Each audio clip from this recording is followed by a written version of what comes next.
Bismillahirrahmanirrahim. Assalamualaikum warahmatullahi wabarakatuh. Bismillah, alhamdulillah, wassalatu wassalamu ala rasulillah, wala hawla wala quwwata illa billahil aliyyil azim. Nawaitu ta'allum wa ta'lim wa tadhakkura wa tadhkir wa naf'a wal intifa'a wal ifadata wal istifadah wal hatha ala tamassuki bi kitabihi wa sunnati rasulillahi sallallahu alaihi wasallam wa du'a ilal huda wa dalalata ala khair ibtiga wajhillah wa mardatihi wa qurbihi wa tawabihi subhanahu wa ta'ala. Santri sekalian yang rahmat Allah subhanahu wa ta'ala, kita melanjutkan pelajaran penjelasan mengenai Manzumah Aqidatul Awam. Pembahasan sebelumnya kita membahas tentang basmalah, bait pertama. Sekarang kita masuk ke bait kedua. Falhamdulillahil qadimil awwali wal akhiril baqi bila tahawuli. Jadi basmalah itu yang kemarin kita bahas itu namanya muqaddimah hakiki. Muqaddimah yang sebenarnya. Muqaddimah hakiki. Itu yang bait pertama itu berbicara tentang muqaddimah hakiki, pembuka yang sesungguhnya. Lalu hari ini yang kita bahas mengenai hamdalah. Hamdalah itu adalah namanya muqaddimah idofi.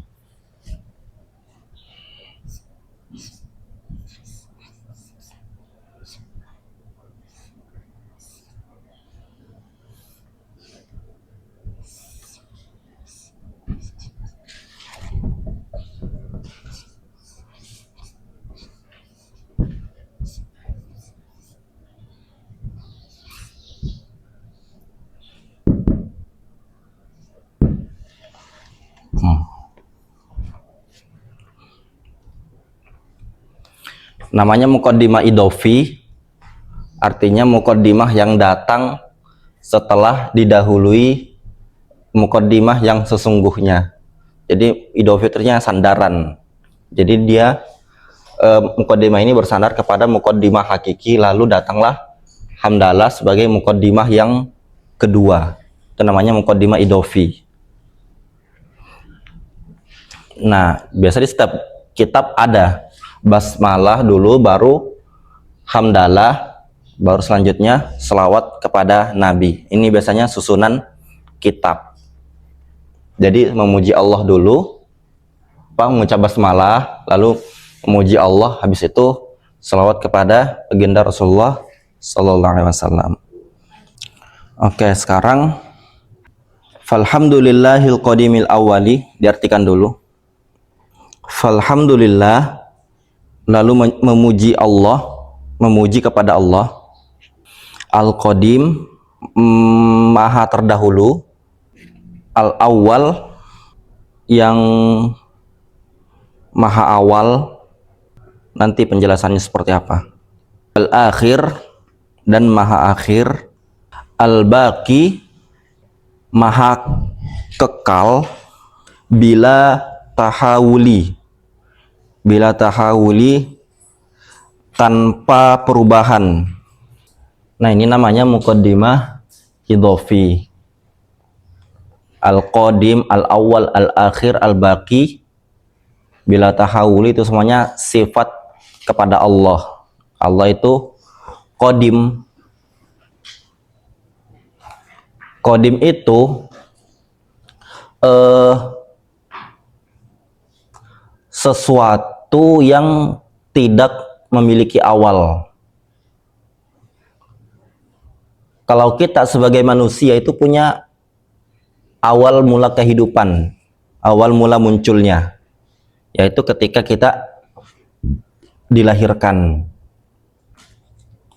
Jadi kita itu namanya hadis, sesuatu yang memiliki awal baru. Kalau Allah itu zat yang qadim. Qadim artinya tidak memiliki awal. Sebelum alam semesta ini ada, Allah telah dahulu ada. Dan sebelum segala sesuatu diciptakan, Allah telah ada duluan.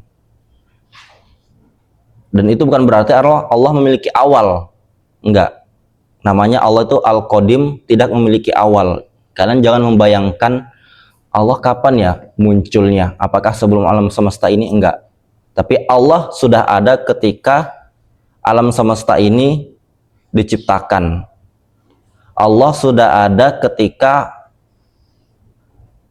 sebelum waktu dan tempat diciptakan. Kira-kira duluan mana? Allah atau tempat? Allah. Dan Allah itu qadim, nggak memiliki awal.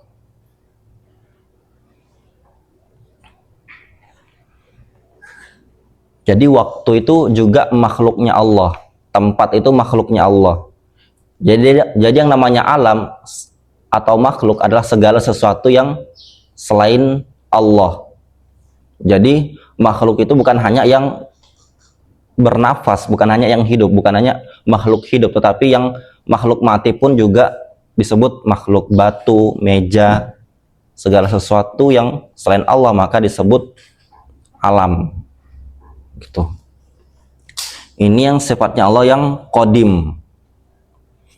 Al-awwal yaitu sebelum segala sesuatu, maka dia yang pertama. Artinya sebelum Allah menciptakan alam semesta ini, Allah sudah ada paling pertama.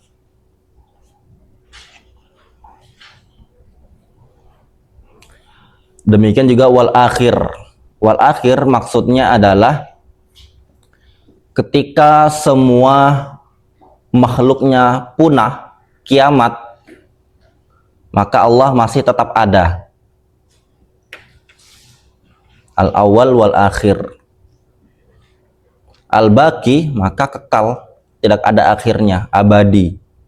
Abadi selamanya. Bila tahawuli, dan tanpa perubahan. Ya, ini menjelaskan tentang sifat Allah. Artinya setelah kita memuji, menyebut nama Allah yang Maha Pengasih lagi Maha Penyayang, lalu Sayyid Ahmad Marzuki melanjutkan dengan memuji Allah Subhanahu wa taala dengan menyebutkan sifat-sifat Allah. Jadi ada namanya bara'atul istihlal. Kalau kalian nanti belajar balaghah, pernah dengar balaghah nggak? Pernah. Jadi biasanya setelah belajar nahwu, shorof, biasanya belajar balaghah untuk memperindah bahasa, untuk kalian memahami keindahan mukjizat dari Al-Quran. Itu sangat butuh dengan ilmu balaghah. Ada nanti namanya bara'atul istihlal. Jadi muqaddimahnya ini kita membahas tentang ilmu apa? Ilmu akidah, ilmu mengenal Allah. Maka muqaddimahnya di sini, falhamdulillahil qadimil awwali wal akhiril baqi bila tahawuli, menjelaskan tentang muqaddimahnya itu menyebutkan sifat-sifat Allah. Karena ilmu ini membahas tentang Allah, maka muqaddimahnya tentang Allah, menyebutkan sifat-sifatnya. Misal kalau kalian lagi ceramah, misalnya ceramah maulid, maka muqaddimahnya itu berkaitan tentang sifat-sifat Nabi. Kalau baca ayat Al-Quran berarti, misalnya kalau Isra Mi'raj berarti subhanalladzi asra bi abdi, tentang kejadian Isra Mi'raj. Jangan kalian acaranya Isra Mi'raj terus ayatnya tentang kullu nafsin za'iqatul maut. Nah, itu nggak nyambung kan? Nggak apa-apa, sah-sah aja baca Al-Quran, tapi nggak kelihatan indah jadinya. Malah kayak ini seperti acara tahlilan jadinya. Nah, itu namanya bara'atul istihlal. Muqaddimahnya sesuai dengan isinya sebagai muqaddimah. Jangan kalian pakai muqaddimah sembarangan, nggak tahu artinya. Ternyata muqaddimahnya tentang kematian. Terus kalian membahas tentang masalah rumah tangga. Kalian disuruh jadi penceramah di acara akad nikah, mukaddimahnya pakai mukaddimah tentang kematian artinya. Nah, itu namanya enggak baratul istihlal, enggak sesuai dengan mukaddimah dan isinya. Nah, ini falhamdulillahil qadimil awwali wal akhiril baqi bila tahawuli, tentang sifat Allah, karena isinya ini membahas tentang untuk mengenal Allah Subhanahu wa taala. Jadi kita bisa melihat tema dari ceramah Ustadz itu dengan melihat mukaddimahnya. Oh, mukaddimahnya ini sepertinya menyinggung tentang masalah keluarga. Maka kita bisa mengetahui dari mukaddimahnya.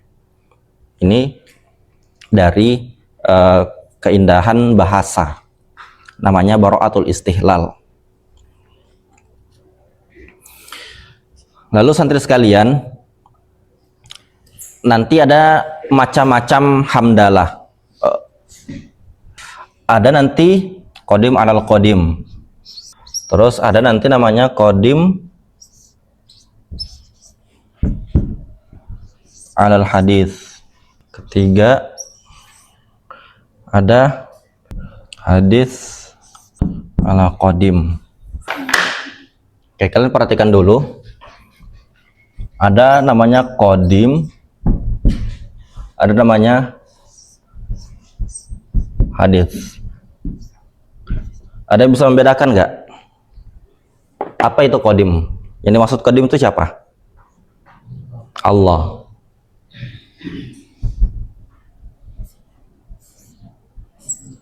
Kalau hadis makhluk. Qadim itu yang terdahulu, hadis itu sesuatu yang baru. Makhluk ya.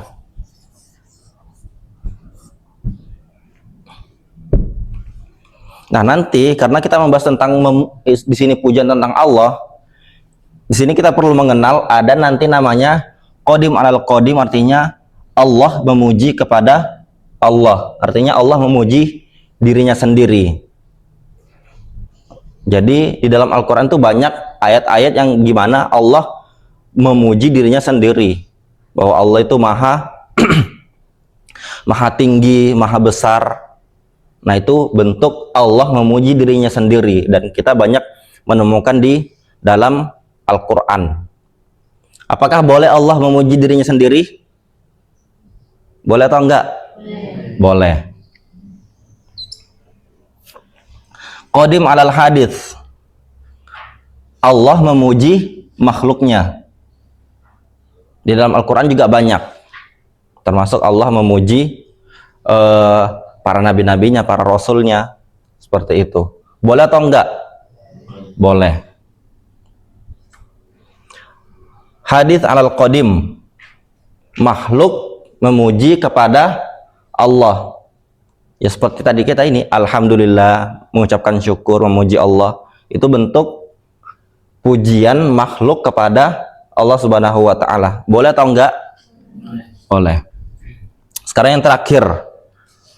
Manusia atau makhluk memuji kepada makhluk.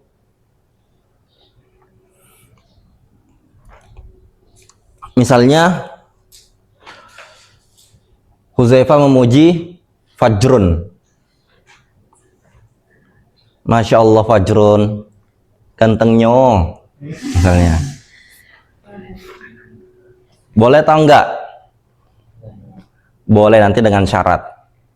Akhwat memuji dengan akhwat yang lain, cantik dan sebagainya, rajin masak, pintar bersih-bersih. Itu boleh, dengan syarat pujian kita kepada makhluk, pujian kalian kepada teman kalian. Misalnya tadi Hudzaifah memuji Fajrun dengan kegantengannya, maka kegantengan itu kita kembalikan kepada Allah. Artinya bisa gantengnya Fajrun itu karena Allah yang mewujudkan. Artinya Hudzaifah tetap bahwa gantengnya Fajrun itu semuanya karena Allah. Maka kita boleh memuji kepada makhluk, tapi kita tetap meyakini bahwa segala keindahan yang berada pada makhluknya itu adalah semua berasal dari Allah.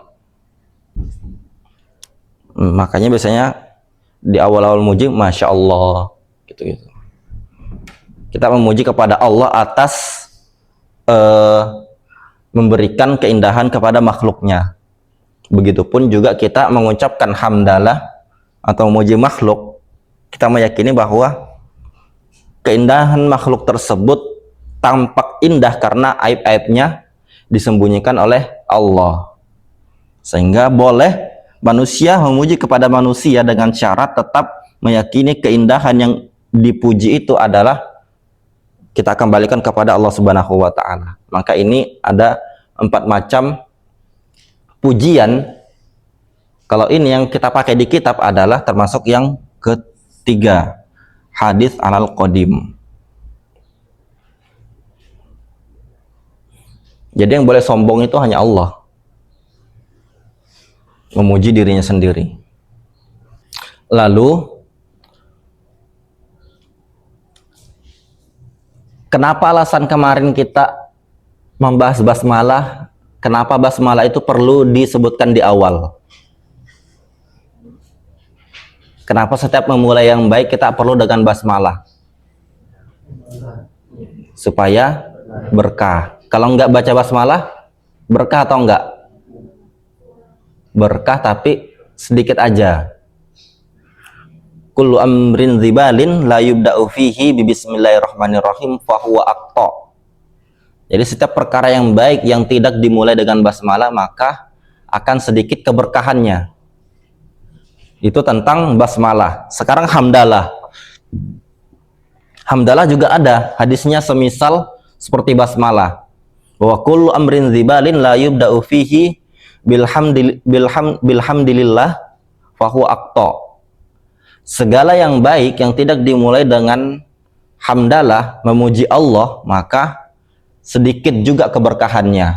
Sehingga mengapa setelah basmalah lalu kita memuji kepada Allah. Begitupun dengan nazam ini, basmalah abda'u bismillahirrahmani, aku mulai dengan menyebut nama Allah yang Maha Pengasih lagi Maha Penyayang. Lalu alhamdulillahil qadimil awwali, lalu memuji kepada Allah serta menyebutkan sifat-sifat Allah sebagai sinyal, sebagai alamat bahwa ini kita akan membahas tentang sifat-sifat Allah. Maka disebutlah sebagian dari sifat-sifat Allah tersebut dengan istilah bara'atul istihlal. Lalu ini juga menunjukkan kepada kita kenapa diperintahkan setelah basmalah lalu hamdalah, supaya kita senantiasa diingatkan untuk senantiasa bersyukur atas segala nikmat yang Allah berikan kepada kita. Termasuk penulis mengapa menuliskan hamdalah sebagai bentuk syukurnya, karena dimampukan untuk menulis sebuah kitab Aqidatul Awam, bersyukur atas telah diberikan ilmu, tidak diberikan kebodohan. Dan ilmu adalah amanah, maka pengetahuannya itu dituangkan melalui tulisan. Dan Sayyid Ahmad Marzuki mengucapkan syukurnya, alhamdulillahil qadimil awwali wal akhiril baqi bila tahawuli. Jadi selain agar berkah tulisannya dengan memuji Allah, maka juga sekaligus bentuk rasa syukur atas ilmu yang Allah berikan kepada penulis. Seperti itu ya.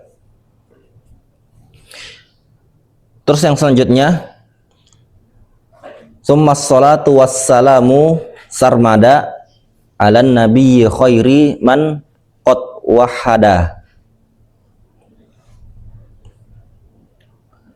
Kemudian bersolawat, summa salatu, kemudian bersolawat, wassalam, dan salam, sarmada, selalu, ala nabiyyi, kepada Nabi, khairi, sebaik-baik, man, orang, qad wahada, sebaik-baik orang yang mengesahkan Allah. Oke, itu dulu.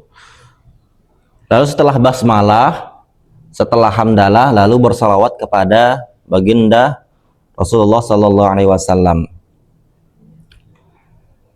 Summa salatu, as-salatu As-sholatu itu secara bahasa ini doa ya, doa yang baik. As-sholatu sholawat atau sholat fardu itu secara bahasa artinya doa yang berupa kebaikan.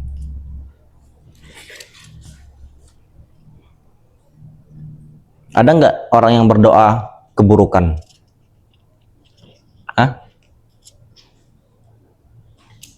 Ada beberapa mendoain semoga cepat mati gitu. Semoga bangkrut usahanya. Nah, kalau as-sholatu itu doa yang berbentuk kebaikan.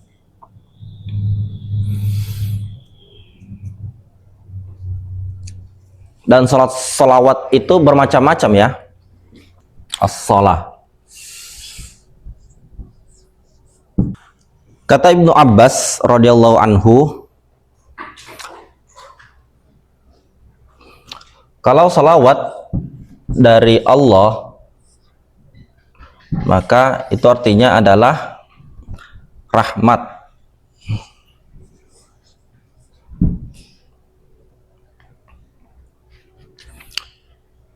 Kalau sholawatnya dari malaikat,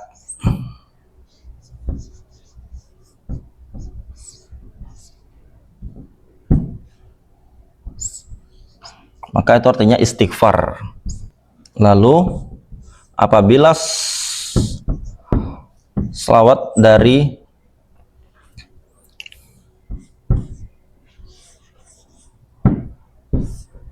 manusia, maka itu artinya doa. Jadi gini santri, kalau di khutbah kan biasa di akhir-akhir itu ada penutupan membaca innallaha wa malaikatahu yusholluna 'alan nabi ya ayyuhalladzina amanu shollu 'alaihi wa sallimu taslima. Innallaha wa malaikatahu yusholluna 'alan nabi. Sesungguhnya Allah dan malaikat itu berselawat kepada Nabi.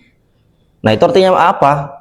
Allah dan malaikat berselawat kepada Nabi. Maksudnya ketika selawat dari Allah artinya rahmat. Artinya Allah merahmati Nabi, bukan Allah berselawat.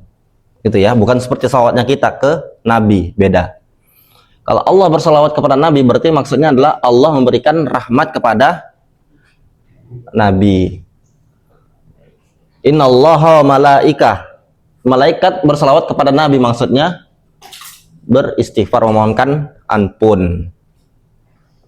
Innallaha malaikatahu yusholluna 'alan nabi ya ayyuhalladzina amanu shollu 'alaihi wa sallimu taslima. Wahai orang-orang mukmin, bersolawatlah juga kalian kepada Nabi. Ikuti Allah dan malaikat bersolawat kepada Nabi, maka kita juga mesti bersolawat kepada baginda Rasulullah Sallallahu Alaihi Wasallam. Nah, ketika kita bersolawat kepada Nabi itu maksudnya menunjukkan adalah doa. Kita berdoa, bersolawat. Kalau di hari Jumat kan disunnahkan untuk bersolawat kepada Nabi sebanyak-banyaknya. Satu solawat kita kepada Nabi maka Allah akan membalas 10 kebaikan, 10 kali lipat dari solawat yang kita haturkan kepada baginda Rasulullah Sallallahu Alaihi Wasallam. Nah, ini salawat ada 3 bentuk. Jadi salawatnya Allah, salawatnya malaikat, sama hamba manusia itu beda.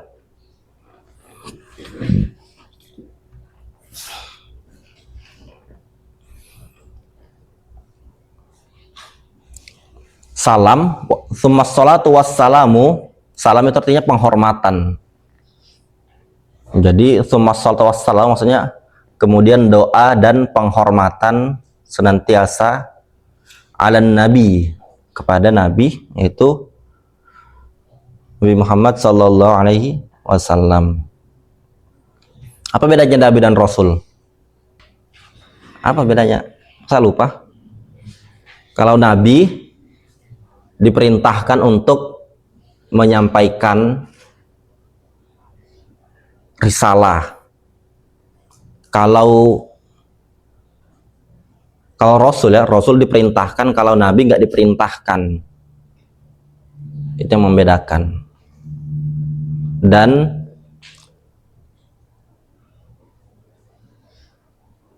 kalau Nabi itu belum tentu Rasul ya. Jadi Nabi sama Rasul itu beda. Nabi belum tentu Rasul, tapi kalau sudah jadi Rasul, dia sudah pasti Nabi. Sehingga jumlah Nabi itu lebih banyak daripada Rasul.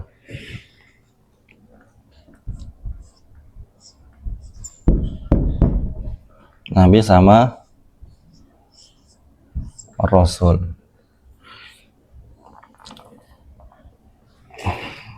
Kalau banyak Nabi, apa bahasa Arabnya? Jamak dari Nabi apa? Anbiya. Al-Anbiya.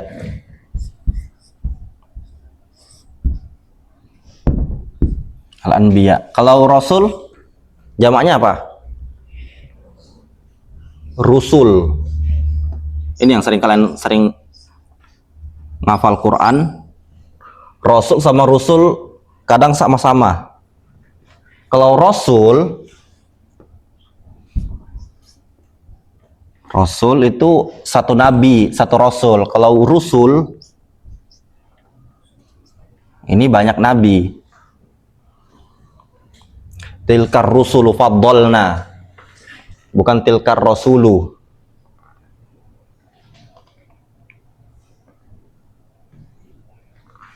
Jumlah nabi itu diriwayatkan 124.000, sementara kalau jumlah rasul itu hanya ada 315. Ini sebenarnya ada ikhtilaf, cuma yang paling banyak ada muncul jumlahnya seperti ini. Jadi nggak semua nabi itu rasul, nggak semuanya, sebagian nabi saja. Tetapi kalau sudah jadi rasul, dia sudah pasti nabi. Paham? Jadi nggak semua nabi sama rasul tuh sama, beda kedudukan. Kedudukan rasul itu lebih tinggi daripada nabi. Sehingga alan nabiyyi khairi man qad wahada, sebaik-baik nabi yang bertauhid. Oke, sekarang jumlah nabi 124.000. Kita ambillah jumlah ini. Lalu yang paling utama selanjutnya dipilih, ada yang menjadi seorang rasul, jumlahnya 315. Dari jumlah rasul, tilkar rusulu faddalna ba'dahum ala ba', bahwa sebagian rasul itu kami tinggikan derajatnya berbeda-beda. Ada yang lebih utama. Yang paling utama dari para rasul itu masuk kepada golongan ulul azmi. Ada berapa ulul azmi? Ada 5. Di antara rasul yang 5 itu yang paling utama siapa? Nabi Muhammad sallallahu alaihi wasallam. Sehingga summa salatu wassalamu sarmada ala nabiyyi khairi man qad wahada, yaitu nabi yang terbaik yang mengesahkan Allah. Sehingga juga namanya Al-Mustafa. Al-Mustafa itu yang terpilih. Nama lain dari Rasulullah juga itu Toha, Yasin, Al-Mustafa, Ahmad, dan itu. Jadi nabi itu punya 2 arti ya. Jadi kata nabi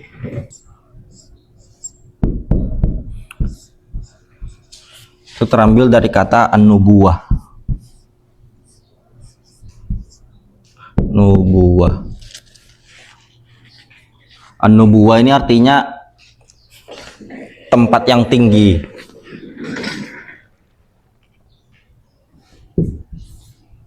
Secara bahasa nabi itu terambil dari kata an-nubuwah, artinya tempat yang tinggi.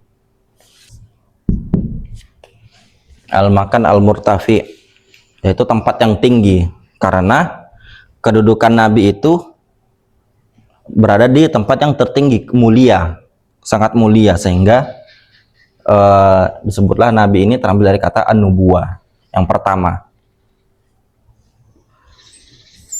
Lalu yang kedua,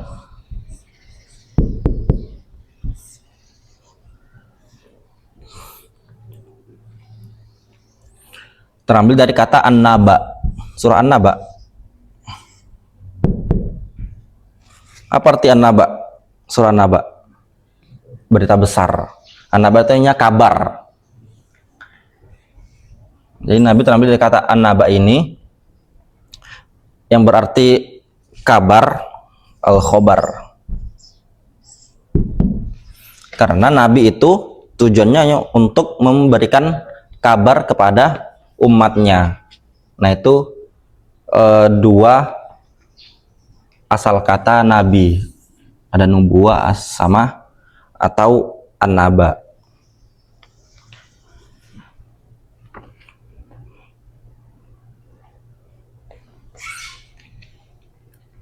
Jadi Nabi itu dikabarkan oleh Nabi sebelumnya akan datang Nabi seperti ini. Misalnya Nabi Isa mengabarkan bahwa akan datang Nabi di tengah-tengah kalian, yaitu mengabarkan Nabi Muhammad SAW. Itu dikabarkan kedatangannya.